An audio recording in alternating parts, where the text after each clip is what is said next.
কেন্দ্র আয়োজিত বসন্তের আঙিনায় নবভাবনায় অষ্টম বর্ষের উপস্থাপনা লাগলো যে দোল। অপেক্ষার অবসান।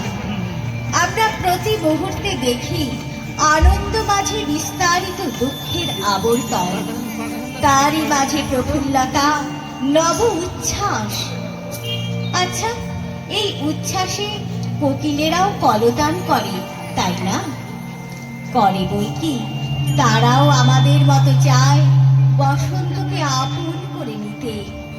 আর বসন্তের হাওয়া দোলা দিলেই শোনা যায় কোকিলের সুমিষ্ট স্বর। মুক্ত হয় মন, চঞ্চল হৃদয় জুড়ে দোলা দেয় নতুন প্লাবন। জানান দিয়ে যায় রং যেন মোর বর্মে লাগে, আমার সকল কর্মে লাগে।